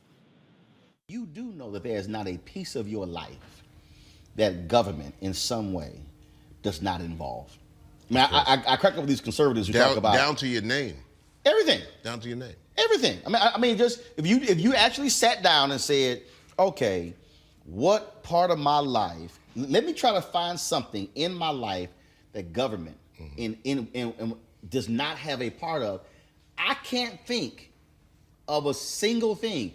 You can say, fine, they don't impact my marriage. Yes, they do. Because you got to get that marriage license. Yep. From the birth to the tomb. And if you're going to be here in the United States of America, whether you like it or not, you got to know about it. You got to know its history. Because when somebody knows about you more than you know yourself, that's slavery. That's volunteer slavery. Yeah. So it's almost like double the education we got to pick up of what this place is all about, how it works, how it runs. I'm a firm believer, being in 112 countries, that you got to think global and act local, but you better ACT act local. All right, folks. Welcome back to Roland Martin Unfiltered. Every course Monday we talk. We always like to have book authors on the show, and came across an interesting book. It's called "Ticking Clock: Behind the Scenes at 60 Minutes" by Ira Rosen. Of course, Emmy Award-winning producer. Go ahead and show the graphic, please. Thank you very much. And some quite hilarious and interesting stories about what it was like to work at 60 Minutes. He joins us right now. Ira, glad to have you on. You were there from the beginning, and that certainly had to be quite a different view, working there for so long and seeing how it all unfolded. Thanks for having me. I was 26 years old when Mike Wallace hired me. He had no reason to hire me aside from the fact that I played tennis. And he taught me, my original title for this book was called Growing Up in 60 Minutes, because I did grow up there. And Mike would take me out to dinners and he would teach me the art of the interview, which I was listening to a little bit before. You're quite good at it, which is you listen to a person's answers and you respond. You just don't try to get through a list of questions. You try to build up an air of confidentiality around a person. You try to give them a reason to want to go on camera or talk to you so that they're sharing with you. And you also ask the hardest questions first. So that way the person begins to relax a little bit, and then you come back at them later on. And one of the people, you began by talking a little bit about Ed Bradley. Ed Bradley was a master. I mean, everybody at the show wanted to work with Ed Bradley. He had a certain style to him. I mean, I was going to do one story with him. I ended up doing it with Mike Wallace. We were going to do Jesse Jackson's first run for president in 1983. And then Mike took the piece over. But there was a certain class to the guy, which, everybody there admired. Everybody wanted to be Ed Bradley. Everybody wanted to work for Ed Bradley. He had got seats at the Garden. He loved to spend it. He would throw his wardrobe out every 2 or 3 years. He just clean his closet out. Okay, I'm going to buy something new. He would go down to New Orleans Jazz Fest and he would play, he would love to play. There's a song called The 60 Minutes Man. I don't know if you know it. It's a Billy Ward and the Dominant I know song. it well. Oh, great. So he would get on stage and he'd bang the tambourine out and he'd play that song. I miss him every day, as I think a lot of people who were there miss him. What when we think about its success, it is still one of the top-rated television shows. Every network has tried to replicate 60 Minutes. NBC has Dateline. ABC has its long-running show 2020. There have been other shows as well. But why specifically has 60 Minutes been able to be this dominant this long and obviously you get a cast that was there for a very long time, but what really is its secret to its dominance and its ability to have staying power? Here's the secret. It's tell me a story. Don Hewitt had thought of this a long time ago. There are two things. At the beginning of 60 Minutes, you were engaged in the adventures of Mike and Morley and Ed and Dan, rather, and you wanted to go with them where they went. So, Harry Reasoner took you to the most expensive meal in the world. Morley took you on the train, the Siberian Express. Ed did these extraordinary stories about spies in London.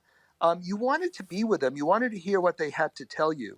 And you were engaged. The stories always had a beginning, middle, and end. You don't diminish the audience. You don't repeat the same information over and over again. And it was this kind of art form that has remained consistent for 53 years. One of the things that when I think about, obviously, you have you have Ed Bradley, Byron Pitts was there, you had Bill Whitaker there. Byron is like my brother. I mean, I was lucky enough to do an incredible story with Byron and in Chicago about these 5 youths who were falsely accused of murder, and Byron completely nailed the prosecutor who had framed them, and we did the story. Anyway, I'm sorry to divert. No, it's all good. I mean, but the point I was making there is that obviously it is extremely hard to get one of those correspondence roles. But I am interested in terms of the issue of diversity in 60 Minutes and what it was like being on the inside and the competition and the battles and trying to land one of those very few positions that very few open up. Right, and it's incredibly hard. You know, we talked about Byron for a little bit. Byron wanted to be a 60 Minutes producer, you know, since he was in college. And when he got there, he was there for a brief time as a contributor. He would take home Mike and Ed tapes and study them. He would when he and I got together, he would take out a notepad and take notes. He studied the form. He wanted to learn. I mean, he turned into a fantastic anchor at Nightline. But the other person after Byron, I ended up working with Bill Whitaker, who's taught me so much about being a reporter and a journalist. Let me tell you a story about Bill that a lot of people don't. Yeah, Bill's dad worked at the Cotton Club, which was at the time an all-white establishment. His father was a waiter there when he couldn't even be a patron. His mother worked in the kitchen, used to play cards with Ella Fitzgerald. And it was this kind of hard, the work ethic that his father had that kind of, you know, went to the kid.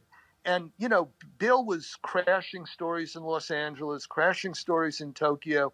I mean, he really put in the time.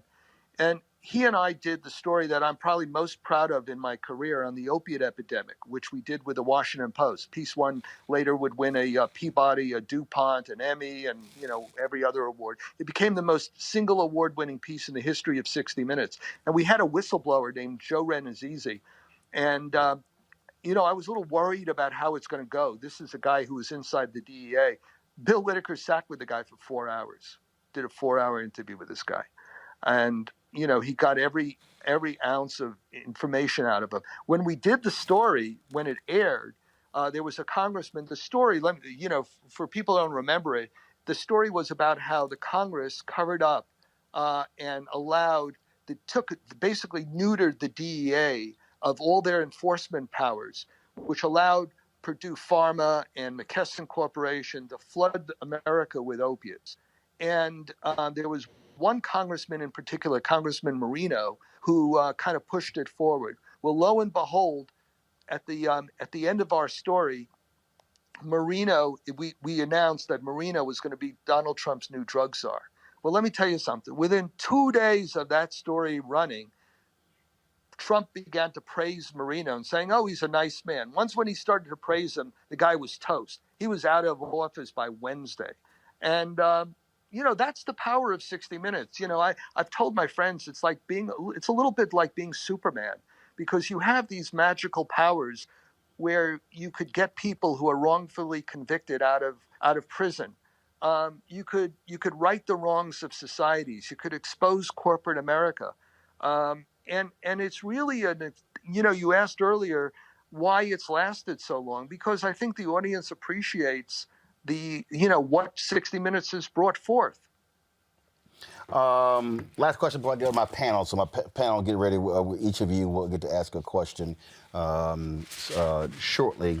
I certainly got to get your take on when Oprah Winfrey left. Just as somebody who spent a lot of time there, I found it hilarious as hell for Oprah to say when she was told several times how to say her name, and she was like, "Okay, I'm good, I'm done." Whoever that person was probably should have been tarred and feathered by saying, "It's Oprah. I think she's good at her name.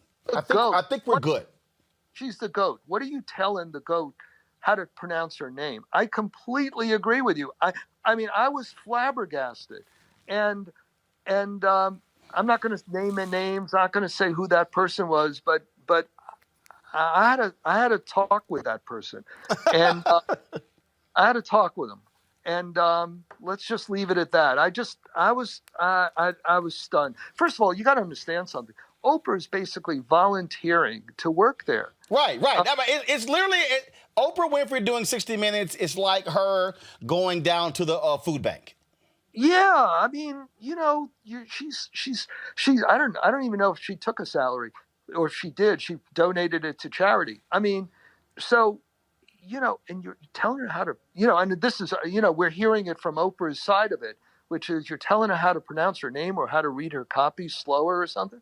I mean, stop it. Just stop it. Just stop it. Yeah, that was a little crazy to me. Yeah, me.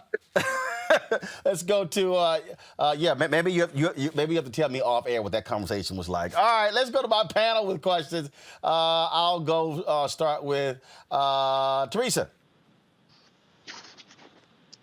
Yeah, so I'm so inspired. I am an avid watcher of 60 Minutes. So I was wondering, are you guys interested in doing some new content that surrounds maybe some, like, I don't know, like some younger generation, some like young feel? I feel like it still gives me, seasonal individuals, which is great. But do you guys plan on bringing it a little bit up for the new generation? So hold on. Let me do this here. So I'm going to add an addendum to Teresa's question. Of course, CBS launched West 57th, which was supposed to be sort of the younger version of that. Meredith Vieira was one of the folks who was on that, Ira. That did not sit too well based upon what I've heard with Don Hewitt. Then, of course, the new show, 60 Minutes had launched a show with Quibi. Wesley Lowery is one of the folks who was a correspondent on there. Quibi, of course, shut down. They're looking at launching a similar show on the Paramount Network. Right. So, Zara, go ahead and just share, historically what it was like having 60 Minutes and then West 57th, and how Don Hewitt was not the greatest fan of that show. God, it's so nice you remember all this history. Back then, there was a rivalry. And Don would always be teasing the people at West 57th Street. You have that class. And in the elevator, they were on the 8th floor, we were on the 9th floor. And there was a real rivalry. But having said that, Steve Croft came from West 57th Street. Meredith Vieira came from West 57th Street. John Ferrugia was there for a period of time. So, I mean, it was... It brought a lot of younger stories at the time. Of course, they didn't have the protected time slot that 60 Minutes had, which was Sunday at 7. And, people inside often joked, you could put a test pattern on and still get a 12 share. I mean, so, that's a huge, huge advantage to have. But so to your point, Teresa, they are actually doing that show. But again, it was on Quibi. Now look for it possibly on this Paramount streaming service, which they're launching, which combines CBS All Access and some of their other properties. All right, Julianne, what's your question? One of the most impactful 60 Minutes pieces I saw was when someone went underground in a meat packing plant and basically looked at wages and all of that kind of thing. I think that's the kind of thing that 60 Minutes does best. What's next in terms of that investigative journalism? So, I wrote about this in my book, Ticking Clock, where I was a senior producer at Primetime Live for 15 years. And I was in charge of all the investigative stories we did there. And what I brought to the table was hidden cameras. And I don't know if anyone remembers those stories. Of course we do. Primetime Live hidden camera investigation, where we actually did send people into a meatpacking plant to see the conditions that exist there. We also sent them to sugarcane fields. We sent them to board and care homes, daycare centers, VA hospitals, and it was really seminal work. But then I senior produced a story called Food Lion. Now, Food Lion was a grocery store chain where we sent 2 people in undercover, and it resulted in, a big litigation. And I have the whole story of what happened in my book, but the long and the short of it basically is we lost the first round, won the second round, the award was reduced to $1. But as a result of that story, all these hidden camera investigations for a period of time kind of went away. Yep. Yep. I certainly remember that lawsuit as well. Kieran Young, your question. My question would be, tell me about the experience that you've had with the size of the NFL audience leading in on Sundays. I imagine that the power that the NFL has leading into the 60-minute show gives you a broad audience and a good way to, if you can hook people in the first 15 minutes with a good story, it can be amazing for the rest of the show. So I'd like to talk about that. Yeah, no, you're exactly right. I mean, what you're always looking for in TV is you're always looking for a good lead-in.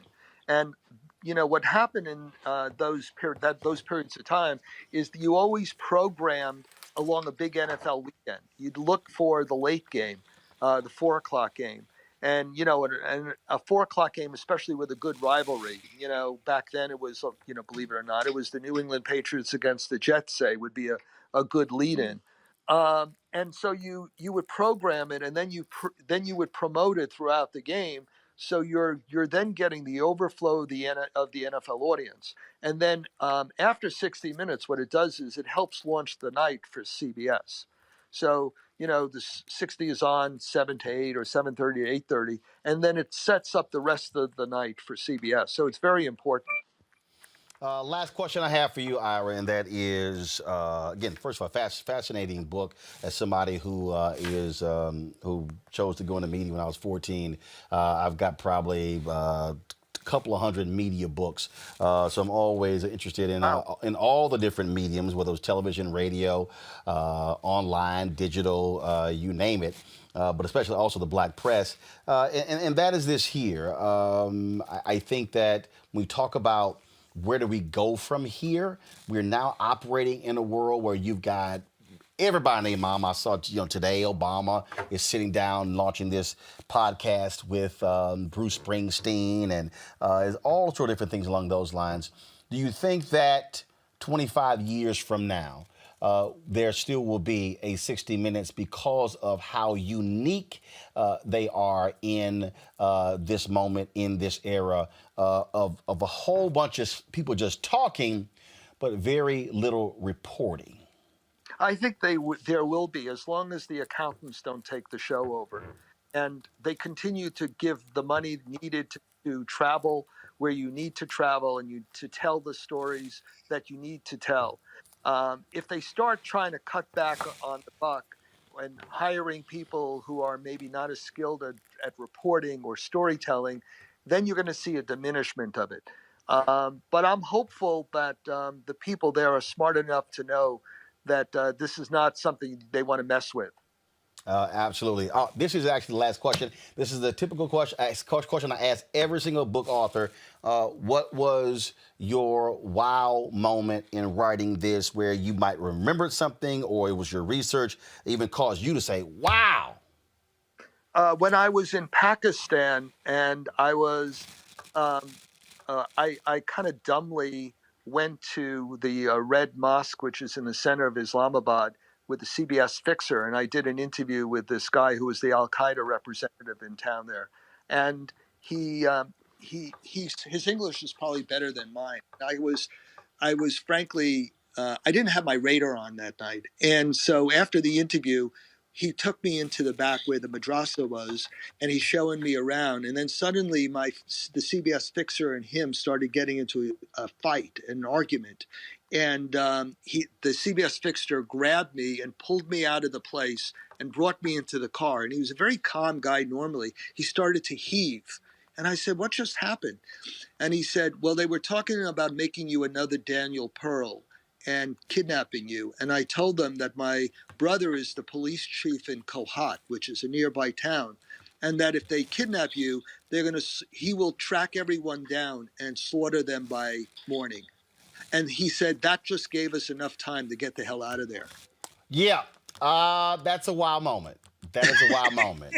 That certainly fits the bill there, y'all. The book is called Ticking Clock: Behind the Scenes at 60 Minutes from Ira Rosen, Emmy Award-winning producer there at 60 Minutes. Ira, we sure appreciate it. Thanks a lot.